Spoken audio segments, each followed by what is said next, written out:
Mapagpala araw sa ating lahat, mga totoo mga inday. Kaway-kaway! Ayan partner, sa araw po na to, andito po kami sa Asinggan, Pangasinan. At kasama po namin ngayon ang isang farmer hero natin di pagdating sa aquaculture, si Sir Lito. Kaway-kaway tayo, Sir Lito. Ayan. So, ngayon po mga idol, alamin po natin ang advantage partner. Kung saan meron po siyang 1, 2, 3, 4, 5, 6, 7, 8, 9 circular pan, not in, kasali yung may square pa. Mga concrete pans. Yeah, so alamin po natin, Sir Lito, ano ba yung advantage na nakita mo after mo mag-start ng fish farming or aquaculture sa hito at tilapia dito using circular pan sa backyard mo? Yeah, yung circular pan has more advantage than the earthen pan. Simply because kasi yung earthen pan sa sobrang lawak, pag hinarvest mo, sobrang dami nung kukunin mong isda eh. Hindi mo mabenta, mamamatayan ka lang ng isda. So yun yung mga isang disadvantage. Pangalawa, kung catfish ang alaga mo at earthen pan, hindi mo siya pwedeng hulihin lahat kasi nagsisink siya dun sa mud eh. Tatago siya. Not unless huhukain mo pa yung lupa. Aside from that, pati yung personnel mo, pagka nag-harvest, sobrang dami ng tao na gagamitin ka. Oo. Tapos ang net mo, kailangan malalaki rin. Hindi pa pwede yung maliitan na net. Yun ang mga disadvantages nun. Pero mas mabilis lumaki ang isda pag sa earthen pan kaysa sa circular pan. Yeah. Pero pagka maganda naman yung breed ng isda, most probably, mabilis din ang laki ng isda. So dito, meaning, lahat na sinabing mga disadvantage sa earthen pan partner is kabaliktaran dito sa circular na backyard mo. Yes, yes. Kasi partner, meron po siyang dating 1 hectare na ano din, sir, no? Sir, Oo. dito, earthen pan. Earthen pan. Ayun. So, partner. Ayun. So, mga totoo mga inday, nakakatuwa lang dahil dito mismo sa heart ng Asinggan, meron siyang backyard farm at nakapag-harvest na sila. Yun ang unang harvest, yung hito, tsaka yung tilapia. So, yung pinaka-common, well, ngayon nakapag-usap-usap kami na Sir Lito, ang nangyari kasi sa market natin, dahil tumataas na masyado yung inflation, no? Tumataas masyado yung presyo ng mga karne. Right now, sabi ni Sir dito kanina, 400 pesos na yung kilo ng baboy dito. Yes. So yung mga consumers natin, naghanap na talaga ng mas makamura sila para makatipid-tipid naman. Kasi sa buhay natin ngayon, medyo mahirap eh. So ngayon, nag-come up si Sir dito at napakaganda yung idea, no? Medyo mura yung isda, tilapia. Safe ka pa, healthy pa yung tilapia at saka malinis. Yes, malinis. Yun ang pinaka-trademark ng ganitong klaseng farming business pagdating sa aquaculture. At saka yung matututunan natin sa kay Sir Lito dito, kung ano pa yung, sir, may mga disadvantages ba yung pagkakaroon ng ganito o puro advantages?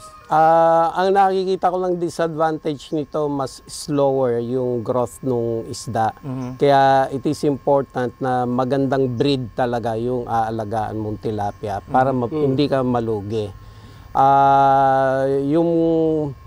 Yung FCR, normally, ang pinakamagandang FCR niya is 1.1. If you are using biofloc, that's highly possible. Pwede pa nga 1 eh. 1:1 kilo eh.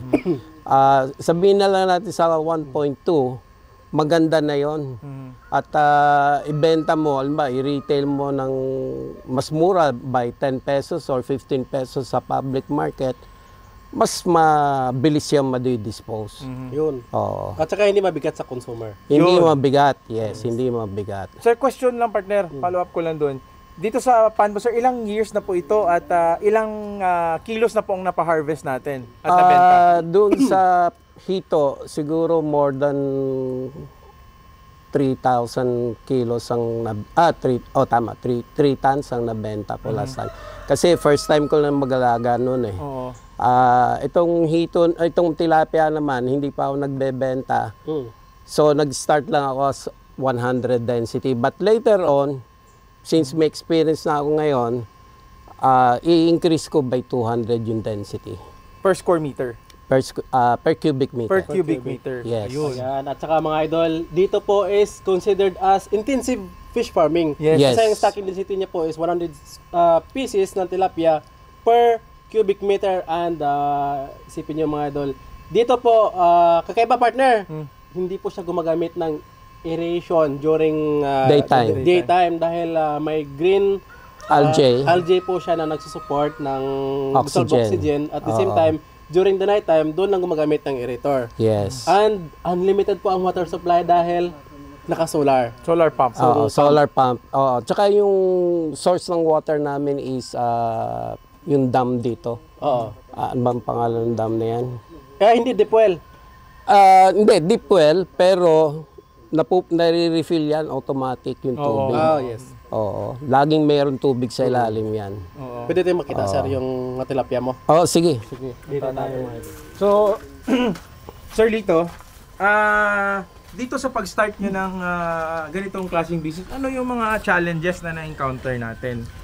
Pag-start nito kasi medyo magastos din po ito eh. Magastos po ba talaga o hindi naman? Magastos. Kung isasama ko pati yung solar system, siguro umabot ako ng mga 750,000.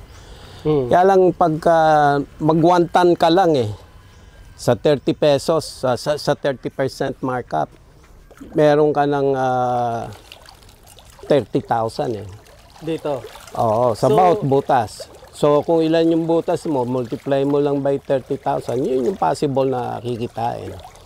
Ayun. So dito po sa 5 meter diameter mga idol, meron ditong ilang tilapia, sir, dito? Sa ngayon, nilagyan ko lang to ng 100 density per cubic meter. So ang laman nito nasa 2,200. 2,200. Oo. Kaya pa nila na walang aeration, no? Basta may green algae lang Yes. during the day. Tsaka mapapansin niyo yung isda hindi nagfo-float. Yes. Pagka walang oxygen yan, nasa ibabaw lahat yan. Exactly, yes. Nakatingala. So, pero during nighttime, Sa nighttime talaga nag-ano, kasi pag lumalamig, babagsak yung dissolved oxygen. Oo. Na-realize ko to kasi one time nagka-brownout kami, pala nasira yung linya ng kuryente namin. Isang buong araw wala kaming kuryente. Okay naman sila. Naubos yung power ng solar. Oo. Kinaumagahan, tinina ko, sabi ko, naku, malamang patay na yung isda. Buhay. Buhay. pero meron naman kayong tubig sa supply kahit Yes. mag-brownout siya. Hindi, pero solar din yan Kaya wala rin akong tubig. Hindi automatic yung water pump mo na solar. Hindi, naka-solar siya. Hindi sa solar, kasi yung solar panel ko rito, sinusupplyan niya yung aerator plus yung bahay. Hindi nakasama tong aking mga solar So wala pump. pa siyang battery. Solar na diretso. Meron din. Hindi, may battery. May battery. Ito walang battery, yung Ito. Sa water pump. Okay. So, yun. Pero partner, ang sistema ni Sir Lito dito ay hindi biofloc. Hindi. Ibang system naman pero nag-work. Yes. Yun ang pinaka-importante. Kung ano ba yung technique na meron ka, yung strategy, pwede po yun. Yun ang napupuntahan namin mga totoong Inday para ma-share namin sa inyo na ganitong klaseng aquaculture sa kanila. Wala aeration sa umaga, pagkagabi may aeration, pero nag-work. Sa amin naman ni partner, nagba-bioflow kami, aeration whole day. Mataas yung stocking density din namin. Pero ganito pala, nag-work. Ito nakakatuwa sa iyo. Yes. Nakaka-proud din yung ganong technique, no? Yes, yes. Partner, kung sa atin sa biofloc, gumagamit tayo ng orobiotics na aquanitrifying. And dahil na isa sa mga din natin, si Sir, nakapagatin ng seminar. Sa iyo, Sir, ano ang ginagamit mo? Ganun din. Meron din akong orobiotics na Nitrofix. Nitrofix. Paano mo ginagamit, sir? Nilalagay ko siya diretso dito 2 grams a week. 2 grams a week. grams. A week. Sa ganito.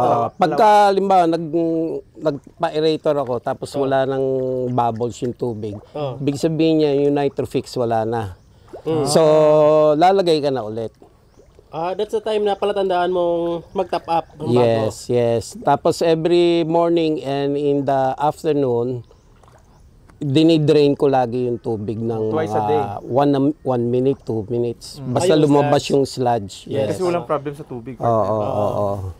Yun And yung maganda. yung isang probiotic, Sir, na yung sa feeds, gumagamit Ayun mo? sa feeds, gumamit ako nung dati, pero sa dito hindi ko pa siya ginamitan. Tinitingnan ko kung ano yung response para pagka probiotics na ako, doon ko makikita kung ano ang difference nung ano.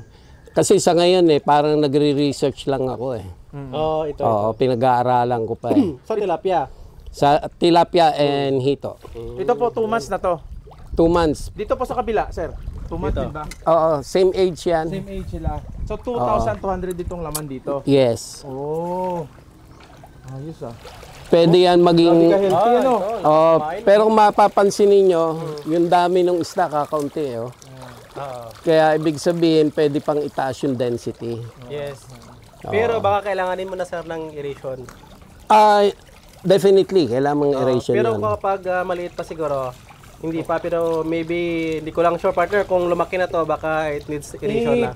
Pwede ba kaming bumalik dito sir para malaman Sure, namin, sir? sure. Ayun, welcome tayo sir. Pero sir, may pinag-usapan tayo kanina dito na mayroon talagang gagawin ka sana kayong association para dito sa grupo ninyo, Yes, sa culture. Pwede yes. niyo pong explain sir kung ano ba yung Yung plano namin is, kasi ang lahat ng bilihin ngayon, nagmamahal na tumataas ang tilapia ngayon is 160 na per kilo.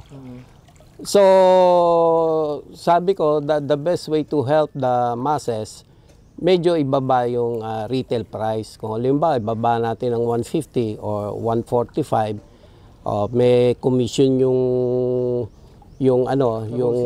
wholesale, yung reseller. Meron siyang 15 or 20 pesos.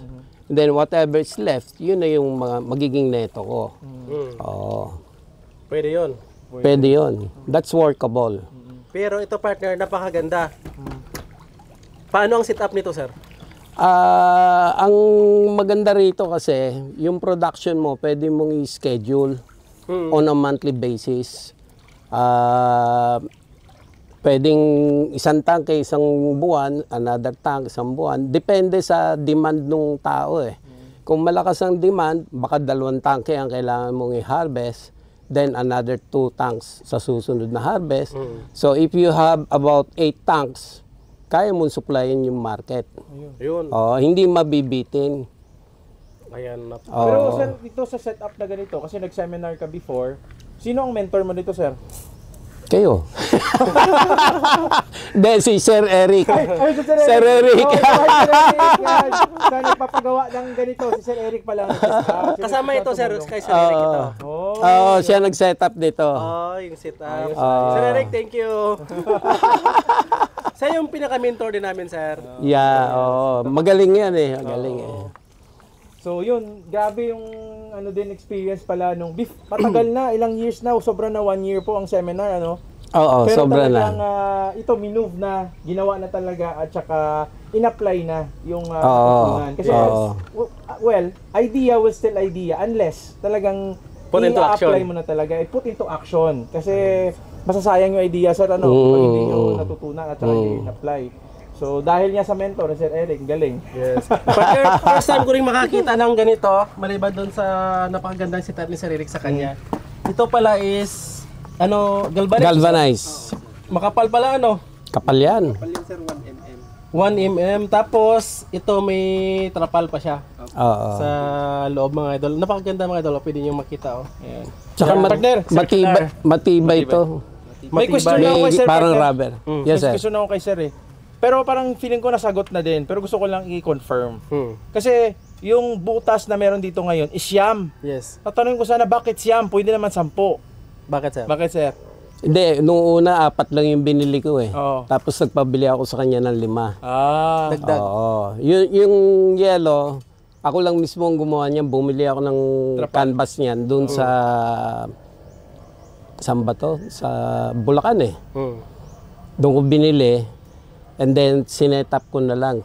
Ginaya ko lang doon sa mga nakikita ko doon sa nung dumating na si Sir Eric, mas maganda yung ginawa ni Sir Eric. Pati drainage, maganda. Mas matibay. Pati yung aeration. Galing talaga. So, gumagawa pala si Sir Eric. Lalagay namin yung number ni Sir Eric sa mga magiging kwento. Ayun. So, yun. Pwede yun, i-set up mo na halos every week pwede ka mag-harvest. Kaya pala, cycle, yun pala yun. May cycle Pwede natin mapuntahan yung yellow mo, sir? Yes. Natin. Ito daw yung mas matibay. Ito yung mas matibay. Mas matibay to. Galing ng set. Tapos maganda ang pagka-sit up. Pero Pwede po naman UV, plastic. Bakit ito? Green. Bakit green? ito yung mura eh. Mura yan eh. Yung itim. Akala ko sabihin, dahil sabi ni Sir Eric. Ayan. So, Dito ganyan yung tayo. setup nila. Oh, galing oh. So, mga nag-seminar, na. Dito na po, ito na po yung slots. Pwede pa tayo makasample, sir. Yes. Green. Sige, sample. Sige, pre. Ikaw na magbukas, pre. Ito, pwede. Ito mga Hindi idol. ba mababasa? Dito na po Hindi, yung ito na, setup, ito na si ano, para hindi ka mabasa. sir. Yan. Ganyan lang, oh. Idol Yan, tingnan nyo. Idol yan eh. Tingnan nyo. Palabas ang item. Yun, green oh. Oh. Yun na. Malinis na. Oh, malinis na. Okay na. Okay na po, okay na po. Sige na. Sayang. Ang ganda ng sit up, ah. Thank you. Ito naman, Kaway. Sa overflow. camera. Overflow to. Pagka umuulan, siya mapuno sasaraduhan lang yon. Hindi ka na magwo-worry na mag-overflow yung ano mo. Ay, ganda, no? Oo. Eh, dito tatakpan, tapos open lang yung dyan. Open lang. Para yung tubig, pagka puno na yung tangke, aapaw na siya rito. Overflow. Oo. So ito na yung solar setup ni Sir. Yan, sa pump Yes. niya. Oo. Sa pump pa to, Sir, o sa ano? Hindi, pati sa bahay. At, okay. Ang dami Magkano setup nito, Sir? Ito, mga nasa 270 to 300 siguro. So, sa tingin mo, Sir, Solar alone. ano siya? Helpful ba yung solar? O kailangan talaga siya pag nag-start ka nito, kailangan may solar ka? Ganun. Sa inyo lang po. Sa tingin ko kailangan kasi kung alimbawa dependent ka sa aerator, hindi tatakbo yung aerator mo eh. Mamamatayan ka ng isda pagka wala kang kuryente. Oh, ay ang kuryente pa naman dito sa Pangasinan medyo unstable eh. Oo. Oo.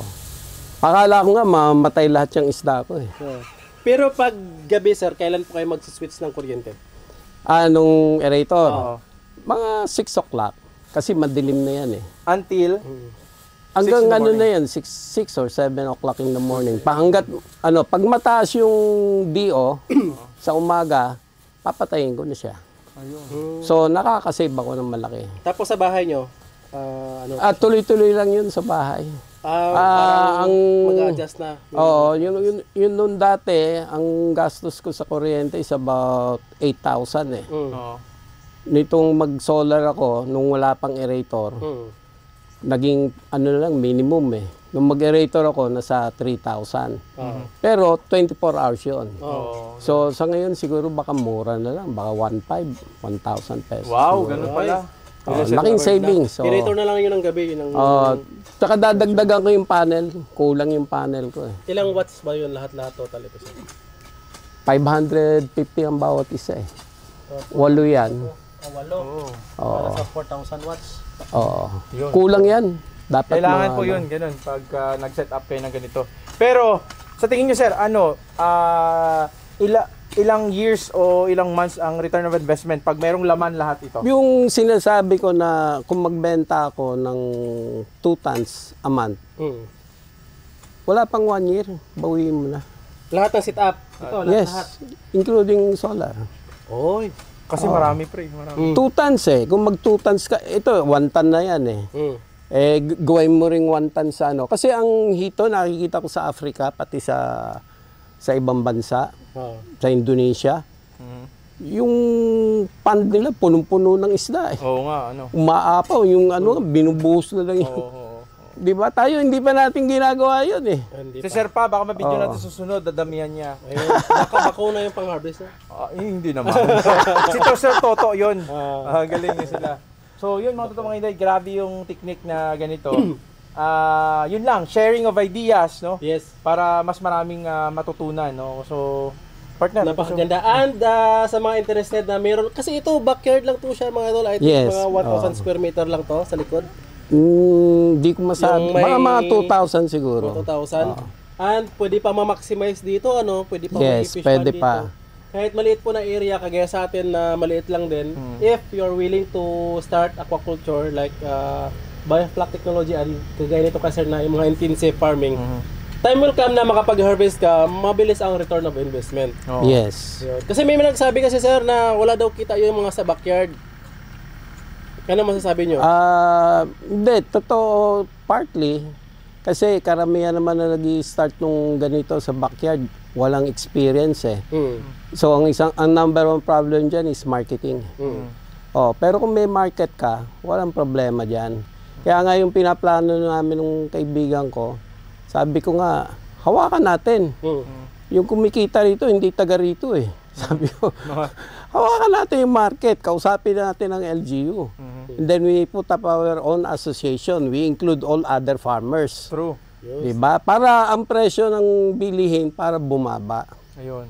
Oo. Yun, tama po yun siya, partner. Kasi nga, siyempre kung backyard ka, wala kang market, sa una mo sigurong harvest, baka tagilid pa kasi trial and error ka. Kasi nga sabi nga ni Sir Lito, yung mga nag-backyard farming, walang experience. So Yes. pwede trial and error, pwedeng namatayan, nalugi first.